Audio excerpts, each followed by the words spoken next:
Hello, welcome to Michelle Sews Again. I'm Michelle.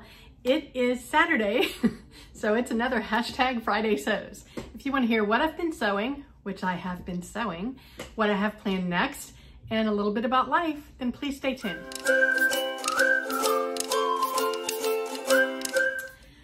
Okay, so I'm just gonna jump right into it. What have I been sewing? So the first thing that I finished, last week I told you that my #1 priority was to finish the t-shirt collaboration that I had planned with Carol from Sew Carol. I will link her channel in the description box. We had planned this collaboration back in September for Sew Purple to End ALZ. And unfortunately, because of Hurricane Ian, I had some troubles getting my last couple of collaborations done, and Carol's was my last one to get finished. So I had it cut out already. I just hadn't had an opportunity to get it sewn. So I took the time and worked on that, I think right after I finished my video last week, and I got it finished. Okay, so I will go ahead and insert a photo of me wearing it here or here, wherever.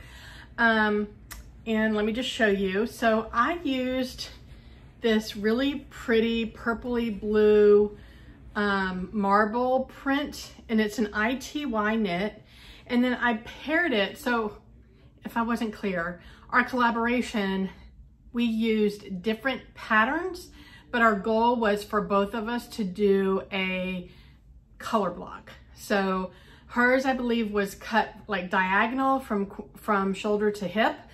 I didn't do it right. So mine is actually kind of a V. I have a little bit of an inset on each side, which is fine. But I don't like the second fabric that I used. I mean, I do like it. I just don't think it works for this top. It just makes it look cheap.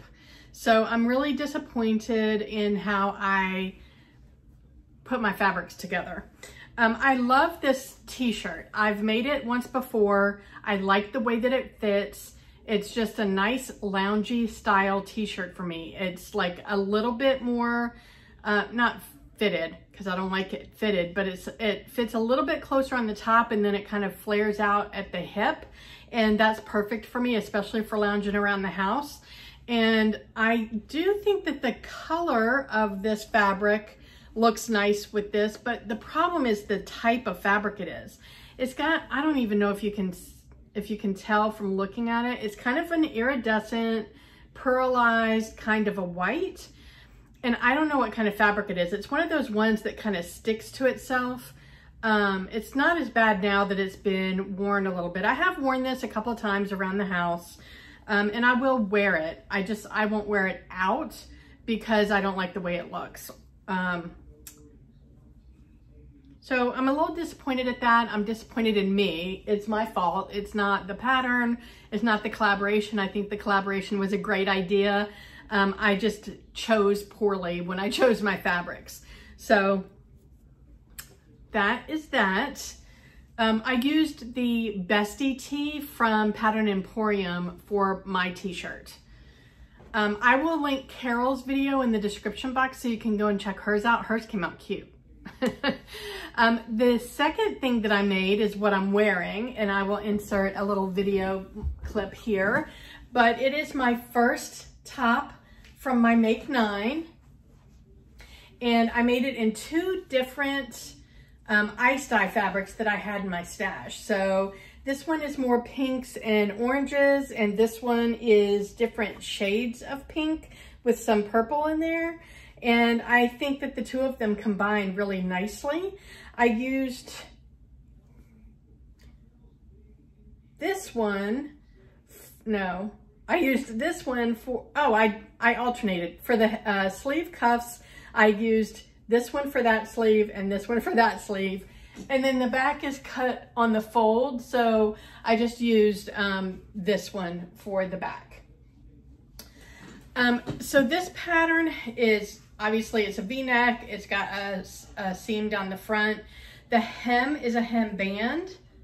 It's not so, you know, it's cut separate and you sew it on and then turn it under and top stitch it.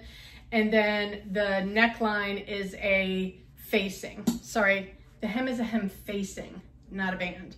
The sleeves are a band. The neckline and the hem are both facings.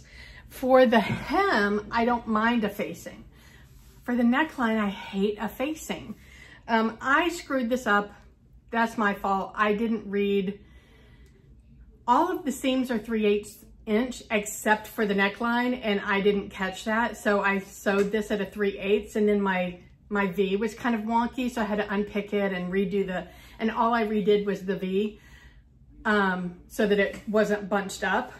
If I had done it correctly, if I'd undone the whole thing and sewn it all at a 1/4 inch, I probably could have top stitched it down. So because I didn't do that though, I just went ahead and stitched in the ditch on the shoulder seams so that it would kind of hold it down there. But the back and the front just kind of flip out. I don't like it. The V is a little bit too deep for me. I'm gonna have to wear like a tank top or something under it. However, I do love this top. I like the way that it fits. I sized down from what I normally wear in a style arc. Did I mention this is the Joan Woven top from my Make 9 from Style Arc? And I did size down. I typically make a 24. Those are usually oversized on me. So I sized down to a 22. It's perfect. I couldn't go any smaller because the waist line would not fit my hips. I did add 2 inches to the length because I know that this is more of a short top. It sits at the high hip, and I don't like my tops to sit at the high hip, especially since I'm wearing them usually with leggings. Regardless of whether I'm wearing them with leggings or not, I don't like my tops to sit that high. So I added 2 inches and it was perfect. So the only thing I would change next time is I would bring the neckline up a little bit, and I need to learn how to do a bias finish on a V-neck because I don't want to do the facing again. But other than that, I really like this top. It's totally my style. The fit is perfect. So yeah, I'm super happy with it.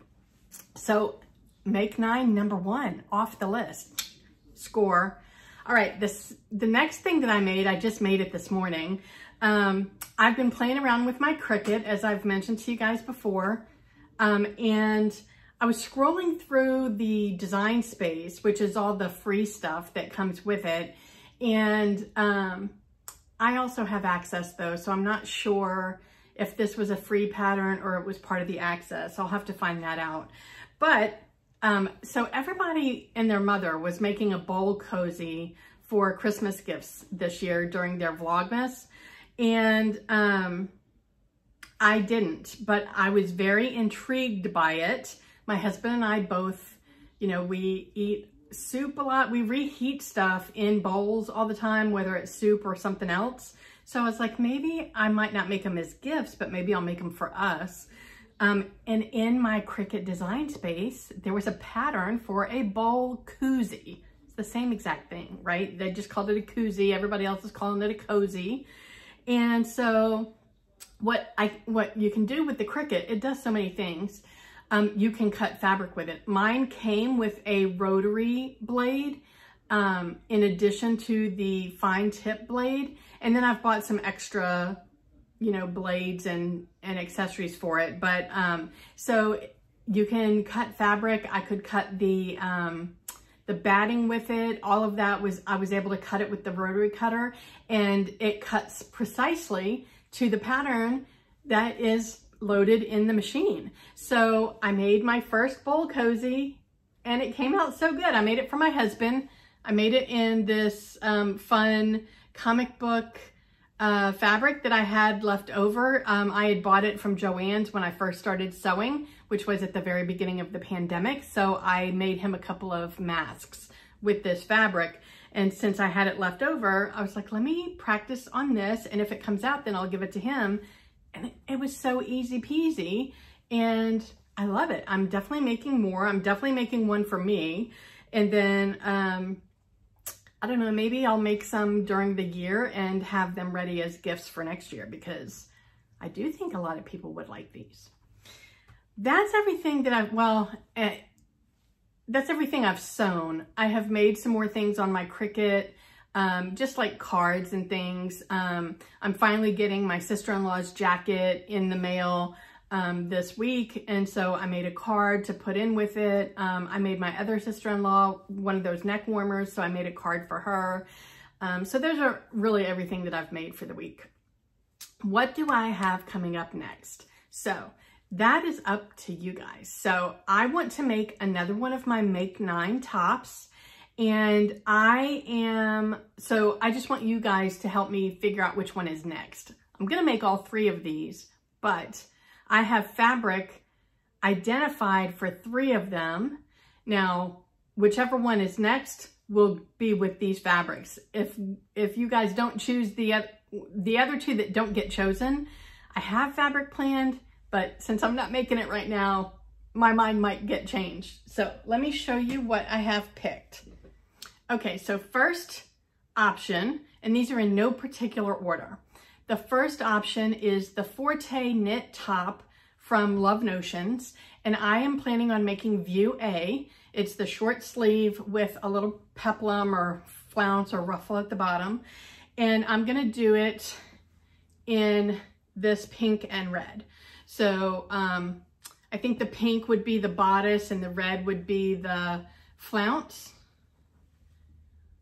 So that's option 1. This fabric came from, I believe, Miley May Fabrics. I like their fabrics for knits. They're really not that expensive and the quality is really nice. So it's this kind of, it almost looks like a seersucker knit. It's really kind of cool. All right, so that is option 1. Option 2 is the Style Arc Betty Woven tunic. And I want to make that in kind of a flowier fabric. I mean, I know it would easily look fine in like a quilting weight cotton, which I have plenty of, but I just kind of had the feeling that I wanted that in a flowier fabric. And I've got this really beautiful rayon with these gorgeous orange flowers. It's a cream colored background, and I just think that's really pretty. I don't remember where I got this one. Oh, actually, this might be one of the ones that I got from Morex Fabrics in California. They sent me a few fabrics to test out, and I think this might be one of those. It's pretty. All right, so that's option number 2. And then option number 3, I'm kind of excited about, is the Callie shirt from Closet Core Patterns. I'm going to make the tunic length view with a full button placket with the mandarin or grandfather collar, whatever you want to call it. And these are the 3 fabrics that I want to use. So I want to do, so these are all Katie Cortman prints from Spoonflower. They're all in their organic sweet pea gauze, or yeah, sweet pea gauze. I've got this print, this print, and this print. And I think these are going to be super fun together. And what I am going to do is these 2, one will be the right side, one will be the left side, and then this one will be the placket and the collar. So those 3 guys together. It's going to be such a fun top. I can't wait. So those are my 3 options. Which ones would you guys like to see me do first? Let me know in the comments. All right. So then other than that, the rest of my goals for this week, I want to get a video out that tells you my full like 2023 goals. I've already done the Make 9 video, but I have a lot more goals than just making 9 tops. So I kind of want to talk you through those. I need to get my Trello account up to date. So I've got a lot of fabrics that I've accumulated and some patterns that I've accumulated that aren't 100% in my Trello. I also have some fabrics that I've used that I need to move from their category into the made category so that I don't think that they're available anymore. I did go through and organize all of my fabrics this past week. Now the cubbies are all wovens, and I've moved all my knits into, I don't know if you can see this, into this bin down here. And so I'm overflowing. And so one of my goals that you'll hear about in my 2023 goals video, after I get everything loaded into Trello, my goal is to get through 50% of my stash this year. I'm not saying that I can't buy anything new until I get through it. What I'm saying is what I've started the year with, I want to get through half of it before the end of the year. Now, whether I add to it again before that is likely going to happen. I'm not going to do that anymore, where I say I'm not buying anything because it just fails. Plus, I think we're going to do a mood trip to Miami coming up soon, so I'm definitely buying some fabric. But I don't have a whole lot of room, and I don't want to overflow anymore. So I'm not buying a lot of fabric, and I'm ready to start using it up. So I need to get my Trello updated. And then I also want to do a video where I share my sewing journal with you. And I'm almost finished updating that for 2022. And obviously now I have 3 things that I've got to add to it for 2023. And so I'll talk you through like lessons that I've learned doing it, the way that I did it, and how it turned out and all of that. So that's kind of it for my plans, my short-term plans. A little bit about life. I don't really have a whole lot going on. I've been working. So I don't know if I gave you a house update last week. So the Friday of last week, I had lunch with Jen and Carmen. I told you about that. But I went to check on my house after lunch because we were close to where I'm building. And the update is that we had the pre-drywall walkthrough, inspection, whatever you want to call it. They talked us through like all of the things that have been done, what the next steps are. And so we're at the point now where the next step is that they're going to put the stucco on the outside of the wall and paint it, on the outside of the house and paint it. Once that's done, then they can put the pavers down outside of the pool, and then the drywall starts going up inside, and then I think it's going to start going pretty quick. So our most up-to-date estimated timeline is end of March, beginning of April. So fingers crossed that that will happen. And then speaking of March, I'm going to the Sewing Expo in Lakeland again this year with the group of girls that goes. And yeah, I think it's going to be a lot of fun. I am going to take a couple of quilting classes this time. So I've already got my schedule planned out. I'll share that with you guys in another video as well. And I'm taking classes every day, Wednesday, Thursday, Friday, and Saturday. So I'm going to make the most of it while I'm there. So yeah, I'm super excited about going to the Sewing Expo again. I love taking those classes. I only had one teacher that I had for 2 classes actually that I really would not recommend. If you're going, look, I don't mean to throw shade on anybody, but she's really not a good teacher. So if you're going, I don't want you to waste your money. She was just terrible. And I wasn't the only one that felt that way. Everybody in my group that took a class with her was really unhappy. Lorraine, what is her name? Lorraine Henry, fantastic teacher. I would take anything with her again if I hadn't already taken her classes. That's all I have to share with you this week. Wherever you are, I hope the weather's amazing. I hope you're able to get some sewing in, and I will talk to you next time.